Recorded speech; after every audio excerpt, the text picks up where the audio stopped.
Before we jump into the final episode, I'd just like to ask if you could stick around till the end of the video because I have an announcement that I'm really excited to make. So yeah, let's just jump into it and please stick around for that announcement. What's up guys, welcome back to Paranormal Overload. Now, in the last episode of this series, you'll remember that we talked about Anneliese's actual exorcisms this time and the events that led up to her death, which was ultimately ruled as malnutrition and dehydration, so pretty much she starved to death. If you haven't seen that episode, I'll put it up here. I'm pretty sure it's this side by now. And I'll link the playlist down below because I've put all the episodes into a playlist. The last episode actually included the audio tapes of the exorcism as well, so I would highly recommend going over and watching that episode before this one. So, as mentioned, the last episode led up through her exorcisms all the way up to her death, which brings us to this. So let's just jump into the final episode of the Possession of Anneliese Michel. So picking up right from Anneliese's passing, when the priests, Father Ernest Alt and Father Arnold Renz, first heard about this, they actually didn't believe that Anneliese had passed away. They thought that maybe she was just sleeping more from her exhaustion or something. So they sent over a doctor to confirm this, and this were actually the same doctor who had previously denied to see Anneliese, claiming that there was no injection against the devil. But he went over and he did confirm Anneliese had in fact passed away. The ruling, as I said, was malnutrition and dehydration. She had starved to death. She wasn't eating. She was exhausted and ill by the end of her life, obviously. After her cause of death had been confirmed, it didn't take long for the parents and the priests' involvement in the situation to start being questioned. Soon enough they were arrested under suspicion of negligent homicide. I'll put up the meaning of that on screen here. Basically, people were blaming them for Anneliese's death because they'd abandoned her medical treatment, and they believed that if they'd have just stuck with the medical treatment, Anneliese's death could have been avoided. They were allowed to attend the funeral, but under supervision of a law enforcement officer because they were currently under arrest still. They were facing possible life sentences and the prosecution was seeking the maximum. And honestly, in my opinion, this was not a fair trial at all. Even though they'd gathered over 40 recordings of the exorcisms as well as photos and had people who could support their claims, none of this were allowed into evidence. They played none of the tapes, showed none of the pictures except from the day she died, and nobody really were allowed to testify who had attended the exorcisms. During the trial, the parents were allowed to go home after each day in court as they still had 3 daughters to take care of, and during this time a woman came to them claiming to have had a vision of Anneliese and that she had seen that Anneliese had been touched by the hand of God and that her body was still in perfect condition. Eager to see the work of God, they actually ordered an exhumation of their daughter's body. Dozens gathered to see this, including townsfolk, Anneliese's former boyfriend Peter, and the priest, and tons of press.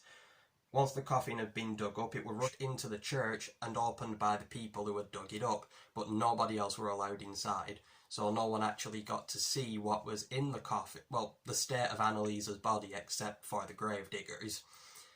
Once they came back outside, they pretty much confirmed that Anneliese was decaying as expected. There was nothing extraordinary about the state of her body, and so she was reburied. Though in some pictures of her coffin being exhumed, some people claim that you can see the arm of the devil wrapped around her coffin, and I'll put that picture up now and I'll circle where it's supposed to be. And honestly, looking at some of the illustrations of the devil that I've seen throughout this series, I have to say that does look a bit devilish. I'll put a side-by-side up, because just look, they do look strangely similar. I mean, obviously I'm not saying it is the devil's arm, or the devil's hand or whatever, but you can't deny they do look pretty similar. So they reburied Anneliese, and the trial went ahead. And the trial especially was hard to find information on, and I don't know why, but eventually prosecution massively reduced the charges that they were bringing against the family. Remember, they were facing a possible life sentence, and suddenly the punishment was reduced to 6 months community service plus a fine. They eventually ended up being sentenced to that. They were found guilty of negligent homicide, though the priest did have to stay in jail for 3 months because the neglect fell on them primarily. They were seen as like the instigators of the whole thing. After all sentences had been served and life started to get back to normal for the Michel family, Anneliese's father, Joseph, ended up dying of a heart attack. I think it was a heart attack. That left Anneliese's mother, Anna, alone with the 3 daughters. Many, many years later though, the Michel family house actually burned down with no explanation. There was never any cause found for the fire, but some people say that in the one picture of the house fire that was found, you can actually see the devil faces in the smoke, and I'll put those up now. And this seems to be a bit of a common thing, you know, devil faces appearing in fire smoke. You see it in 9/11, the California wildfires. So I'm not sure if that's just the way the smoke happens to form. It just looks a bit creepy or a bit devilish, or maybe due to the events that happened in that house, there was something a little freakier going on, because I don't know if you can see them, but I can definitely see one at least on the lower half of the screen. Besides all this, Anneliese's mother eventually, she came under a lot of scrutiny and questioning by German media, since she was pretty much the only one left who had been involved in the exorcisms. And even though Anneliese still died and they had served sentences for this case, she always swore that they had done the best for her daughter and that they had done what God had wanted them to do. And even though she died, they'd saved her soul in the afterlife, so she was living in eternal peace now that she passed. Obviously that all depends on what you believe or what you think of this case. Obviously nobody will ever know.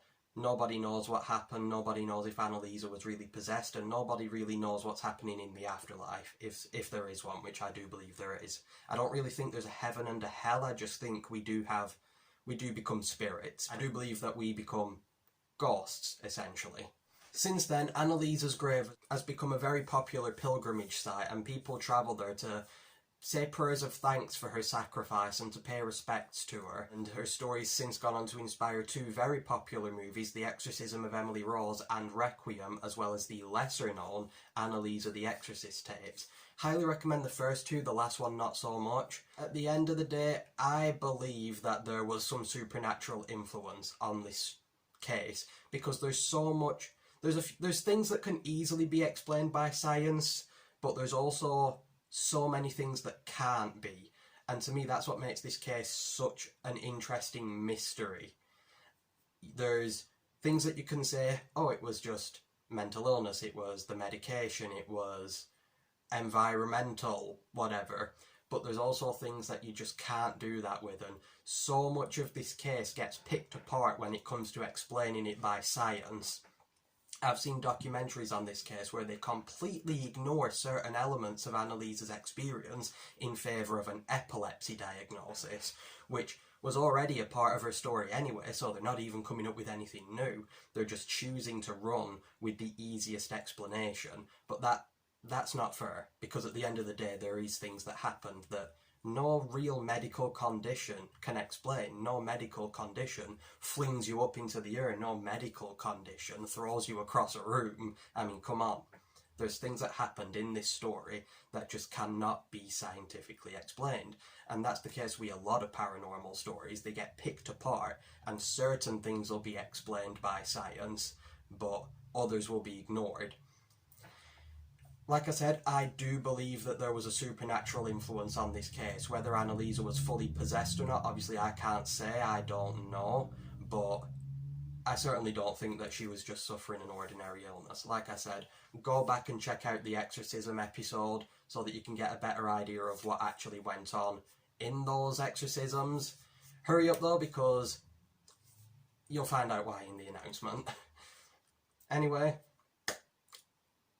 that concludes the final episode of the Possession of Anneliese Michel. If you've stuck with me so far through every episode, be sure to comment what your theories are on this case and what you think Anneliese's problems was, because no matter what they were, she definitely suffered a lot and there were definitely some scary, horrible things that went on for her. So let me know what you think down below and give it a thumbs up, and thank you for watching this series if you did. I hope you found it entertaining and interesting and you've been awoken to a new side of the supernatural. I don't know. Thank you, pretty much. Anyway, let's get on to the announcement. Now that this series is finished, I will be closing this channel off, possibly permanently, because I'm starting a new YouTube adventure on my new channel, Cole's Life. I'm Cole, in case you haven't gathered that. I'm not stopping makeup or paranormal videos. They'll just be all on that channel and they won't be the main focus of it anymore. I've loved doing paranormal and makeup videos, but I just feel like sticking to a certain theme has been really restricting for my channels. Like, there's been times where I've had so many ideas that I've just never done because they didn't fit the theme of either makeup or paranormal. But this new channel, it's going to just be anything I want, pretty much. It's going to be any idea that I get in my head, any cool thing that I want to do. That's all going to be on that channel. It's just going to be a vlog / entertainment channel. But I'm still going to be doing makeup and paranormal videos. They'll just not be what the whole channel's focused on. So I'll leave that channel linked down below, and I hope you come and join me on this new YouTube adventure. So the videos on this channel will be being privatized, so if you want to watch this series, get it in quick, because the first video goes up on Monday for my new channel, and after that this channel will be shut off. So thank you so much for watching this channel, all 40 of you, and come and join me on my new YouTube adventure. Thanks for watching. Be sure to subscribe to it and follow me on all my social medias. Remember, it is linked in the description. And I will see you over there. Bye, guys.